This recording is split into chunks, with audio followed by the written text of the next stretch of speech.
Friends, welcome to నాటు వైద్యం. మమ్మల్ని ఎంతగానో ఆదరిస్తున్న మా ప్రేక్షకులకి, మా సబ్స్క్రైబర్స్కి మా హృదయపూర్వక ధన్యవాదాలు. మీరు ఎలాంటి సమస్యలతో బాధపడుతున్నా, ఎలాంటి వ్యాధులకు గురైనా మా కామెంట్ ద్వారా తెలియజేయండి. తప్పకుండా చక్కని చిట్కాల్ని అందిస్తాం.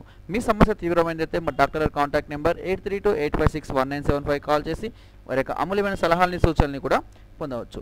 మా ఛానల్ని కనుక మొదటిసారి విజిట్ చేసినట్లయితే సబ్స్క్రైబ్ బటన్ నొక్కడం ద్వారా మా యొక్క లేటెస్ట్ వీడియోస్ని మీరు ఎప్పటికప్పుడు వాచ్ చేస్తూ ఉండవచ్చు.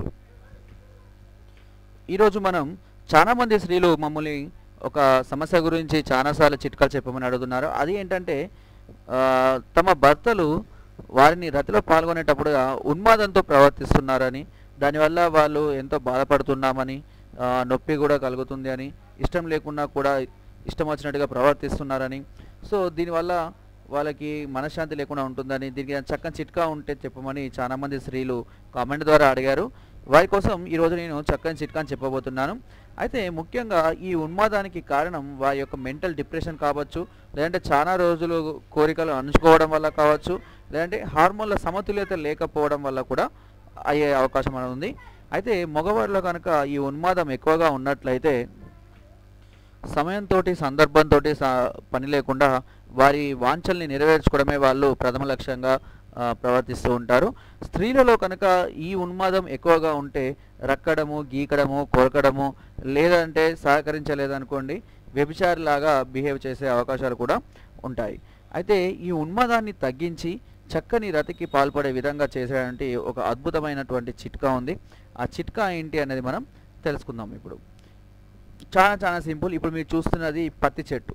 ఈ పత్తి చెట్టు అనేది సహజంగా మనకు పొలాలలో చాలామంది పత్తి పెంచుతూ ఉంటారు కదా. ఈ పత్తి చెట్టు యొక్క పువ్వులను తీసుకోవాలి. ఓకే, ఈ తెల్ల పువ్వులు ఉంటాయా, ఈ పువ్వులు తీసుకొని ఒక గ్లాసు వాటర్లో ఆ పువ్వులను వేసి బాగా పిసకాలి. అంటే చేతితోటే పిసకాలి, వేడి చేయొద్దు. వేడి చేస్తే దాని లక్షణాలు కోల్పోతుంది.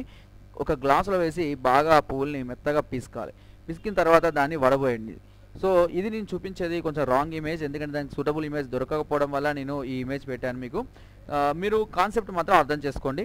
ఓకే, ఆ పువ్వుల్ని పిసికిన తర్వాత ఆ గ్లాసులో ఉన్నదాన్ని ఒక జాలిలో వడబోయండి. వడబోసిన తర్వాత దానికి సరిపడా కండ చక్కెర, దీన్ని మనము నవ్వోతు అంటారు, ఓకేనా, షుగర్ క్యాండీస్ అని కూడా పిలుస్తారు. స్వీట్గా ఉంటుంది మనకు తెలుసు. దీన్ని దంచి దానికి సరిపడంత తీపి వచ్చేలాగా సరిపడంత వేసుకొని రోజు కనుక దీన్ని వాడుతూ ఉంటే ఒక 10 నుంచి 20 రోజులలో వారి యొక్క ఉన్మాదం అనేది తగ్గి నిదానంగా ప్రవర్తించడం. దీనికి తోడు మీ ప్రవర్తన కూడా వారికి నచ్చే విధంగా, అంటే వారికి ఏదైతే నచ్చుతుందో ఆ విధంగా మీరు బిహేవ్ చేయడం కూడా దీని మీద మంచి చక్కని ప్రభావం చూపిస్తుంది.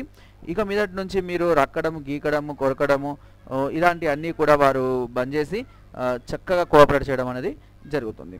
సో ఫ్రెండ్స్, నా వీడియో కనుక మీకు నచ్చినట్టయితే ఒక లైక్, ఒక షేర్ చేయండి. మరిన్ని వీడియోస్ కోసం సబ్స్క్రైబ్ చేయడం మాత్రం మర్చిపోకండి.